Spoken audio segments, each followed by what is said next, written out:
The Haiti Earthquake Virtual Tour by Olivia. Lotte. Gabriel. Selena. We will be going over the description of the Haiti earthquake, the geographic identification, the consequences, and future steps. Overview. Gabriel. The earthquake happened in Haiti in the year 2010. It was a large-scale earthquake that happened on January 12th on the West Indian island of Hispaniola and affected the countries of Haiti and the Dominican Republic. The country most affected was Haiti, and the true death toll is not yet found because of the chaotic effect of the earthquake.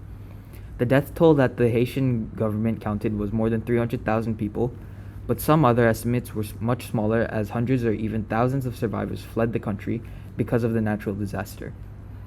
The horrific event caused there to be $8 billion of damage. The last time Haiti was affected by such a strong earthquake was in the 18th century. The buildings that collapsed established the scenery of the disaster area and is a result of Haiti not caring for building codes. This means that because the buildings were not up to code, they could easily crumble due to the force of the earthquake. This then caused many to either die or to be trapped in the buildings of Haiti. In the capital, Port-au-Prince, the cathedral in the city and its national palace were both highly harmed, as well as the United Nations headquarters, national penitentiary, and parliament building situated there. The city was already troubled by its poor, fraught infrastructure and was at the time recovering from 2 tropical storms and 2 hurricanes which took place from August to September 2008, where they also could not handle such a disaster. Other than the capital, the areas were just not prepared for the earthquake. According to Britannica, after the earthquake, the citizens of Haiti and international aid organizations helped to provide medical assistance, food, and water to the people that survived the disastrous event, especially those that were affected by the failure of the electric power system, which means that there was a loss of communication lines and that roads were blocked with debris. After a week, help arrived in areas beyond the capital. Then a week after, in other urban areas, necessities were given to citizens occasionally, as there were operations to rescue those that were confined by the debris of the earthquake. The operation had set 100 people free. Some survived under rubble for weeks by rationing any available food or water that they had, but some did not. Now on to the geographical identification. Earthquake took place about 15 miles southwest of the capital, Port-au-Prince, at 4:53 p.m. and quickly became a part of the most notable earthquakes in history. When an initial magnitude of 7.0 followed by 2 aftershocks magnitudes of 5.9 and 5.5, numerous aftershocks hit places like Petit Goâve on January 20th, which was 8 days after the earthquake. As Haiti is located between the Caribbean Sea and the North Atlantic Ocean, the shocks were felt throughout the Dominican Republic and some parts of Cuba, Jamaica, and Puerto Rico. The humanitarian response to the Haiti 2010 earthquake involved national governments, philanthropic, and for-profit groups from all over the globe. They arranged humanitarian relief for Haiti citizens. Some nations prepared for relief and rescue professionals, as well as humanitarian goods, to be sent immediately to earthquake-affected areas, while others attempted to coordinate national fundraising to help nonprofit organizations working in Haiti. Dr. Jennifer Chan, an international emergency medicine faculty member with specialized skill sets in humanitarian disasters, worked with the Northwestern Department of Emergency Medicine to respond to the Haiti earthquake and build knowledge about how emergency medicine can interact with humanitarian response activities. To build knowledge on disasters and humanitarian emergencies, situation updates on daily, weekly, and bi-weekly basis to educate the department on fundamental humanitarian concepts were held. Dr. Chan also spoke at a Northwestern University conference on the medical response to the April 28, 2010 earthquake in Haiti, sharing her experiences and lessons she gained. The Humanitarian Studies course in Boston started to offer some humanitarian training options for Northwestern EM faculty and residents interested in international emergency medicine and humanitarian response. Consequences. A sudden slip on a fault case causes an earthquake. The tectonic plates are always moving slowly, but friction causes them to become stuck at their edges. This is a result of a primary consequence. The ground trembling, buildings crumbling, and the ground splitting are some of the primary effects of an earthquake. Subsidence, tsunamis, fires, poisoning of water supplies, gas leaks, and power outages are all possible secondary impacts.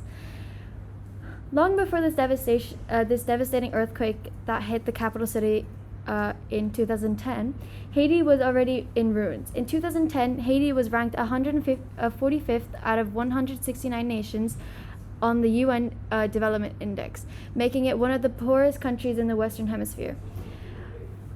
Only around a tenth of the population had access to running water, and only about a third had access to electricity.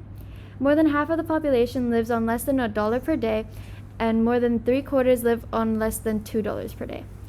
Haiti's economy was in bad shape, with exports accounting only for 10% of the country's overall GDP, and the agriculture sector that was progressively shrinking. This, paired with Haiti's low socio-economic condition, made the country particularly vulnerable to natural disasters. At 4:53 p.m. local time, a magnitude of 7.0 earthquake rocked Haiti, sending shockwaves through the city.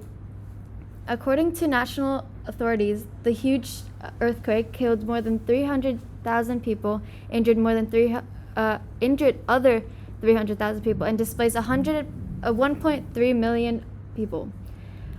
About 105,000 dwellings were completely demolished, and another 208,000 were damaged in this tremendous quake. More than 1,300 educational buildings were damaged, and more than 50 hospitals and healthcare facilities were either destroyed or under danger of collapsing. Many highways and bridges, as well as the main port to Haiti, were severely damaged or destroyed by debris, delaying reaction and recovery for months following the quake. All of this destruction was believed to have affected 60% of the nation's administrative and economic infrastructure, 80% of educational institutions, and more than 50% of hospitals and healthcare facilities. The people of Haiti who were fortunate enough to survive the earthquake are now confronted with a completely new challenge. These people were left without a home, a place to live, or access to basic necessities. Liquefaction and landslides were two major secondary risks they experienced after the 2010 Haiti earthquake, resulting in significant damage and loss of life. After the terrible earthquake, landslides were another important secondary hazard that tore the country apart. Landslides can occur without the force of an earthquake, although they are more frequently than not the result of a strong shaking where there is an earthquake. Many locations in Haiti, as well as the upland region of Encrilo Plantain Garden Fault Zone, have considerable landslide susceptibility due to steep slopes and long-term deforestation. These landslides were discovered using high-resolution satellites taken before and after the 2010 earthquake, resulting in tens of thousands of landslides. About 30,000 landslides were caused, covering a total area of 15.7336 km squared and spanning more than 3,000 km squared, and the estimated volume of landslide accumulation materials of about 29,700,000 meters squared cubed.